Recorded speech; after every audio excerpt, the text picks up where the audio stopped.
The Mets will have a new consensus number one prospect next year, and this is who it will be. And it's from Rising Apple, and I agree with them, to be honest with you. A crazy good year should have this Mets prospect in the running to be their top guy next year on everybody's list. I would expect that he'll be number one probably by December. Well, we will see. Let's see what the article says. New York Mets prospect Jett Williams took flight this season. Maybe the most perfectly named player in all of the minor leagues. Williams graduated from St. Lucie after 79 games played and a .249, .422 on-base percentage, .410 slash line. His 32 stolen bases and 69 walks versus 76 strikeouts had a lot to do with the rise to the new level. It seemed to be the right call as Williams was even better during his time with the Brooklyn Cyclones.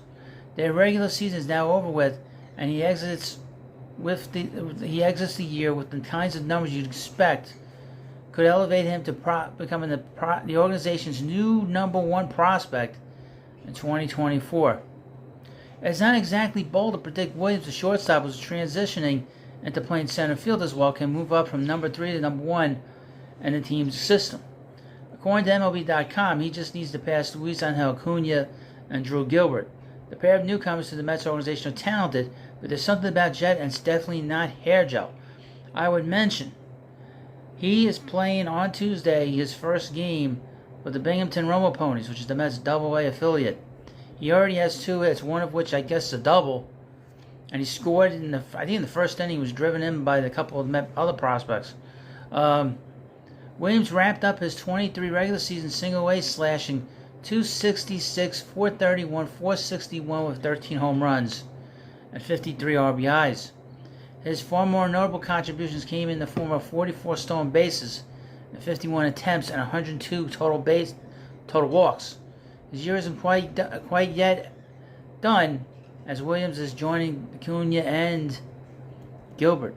Listed at 5'6" and 175 pounds, Williams is a slight of frame athlete who has taken of what genetics has given him. Low center of gravity, run faster, smaller torso, draw more walks. Interesting to see how the Roma Ponies use Williams upon his arrival. Gilbert has played mostly center field since he joined. Acuna has been a shortstop. He switched for Gilbert to a corner spot, Acuna to second base. Solves any issues of aligning the three defensively. The Mets farm system feels especially loaded right now because they've graduated youngsters Francisco Alvarez, Brett Baty, and Mark Vientos to the majors already, with Ronnie Mauricio recently joining them. Alvarez held the title of top prospect for a while. He's also number one prospect in baseball at the time as well. While before he had enough major league at-bats to exit. Can Williams become the newest number one addition by the start of next season? I would expect him to be number one by December. I wouldn't be surprised if Baseball America names him number one. There are certain tools you can't teach. Size is one, speed is another. Williams lacks the former, but has oodles of the latter. While pitchers and catchers may eventually figure that part of him out, his eye at the plate is especially intriguing. Far too many young, talented hitters just can't figure out the strike zone. Williams has mastered the walking part. Now it's just time to cut down on a few of those strikeouts. Now, a couple of things about him. I said this in other videos. You need to subscribe to the Prospect Hut. If you want to know everything you need to know about the Met prospects, you want to be on the forefront on this channel in particular, because I will dig deep and online and find all kinds of information for you on this channel. But a couple of things about him, and which is what I knew about him prior to the Mets, or when the Mets drafted him last year, is that because of his size, he went 14th to the Mets, 14th overall. He was the number one pick, 14th overall, and the Mets got very lucky getting him because he fell. But also his size, the fact that he's 5'6", tells you that if he was taller, and the word was that if he was taller, like 6 foot, 6'1", he would have been a top 5 prospect.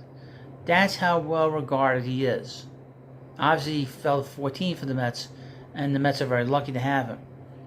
He was compared in the draft, and it's not my saying it, he was compared to players like Mookie Betts, which is quite a compliment. Over the last few weeks, I've been hearing the name David Wright, that his swing is very similar to David's, and the only thing that's different about Jett Williams and David Wright is their height. And that's what the difference is. So these are little things I've heard, these little tidbits, these little rumors, these little comparisons for you to chew on. And you want to follow this channel and subscribe to this channel. I can't emphasize that enough. We'll have a video on this channel, as many videos as I can get on here. It's been kind of quiet. I've been trying to find stuff because now the minor league season is ending. So I'm going to get you as much stuff on here as I can. But Jed Williams is a very exciting player to watch. So you need to keep an eye on that. You want to subscribe to this channel. And this channel, I will get you all the information that you need to follow the Met Farm system. So thank you for watching this video. Please subscribe to Prospect Hut, and I'll see you later.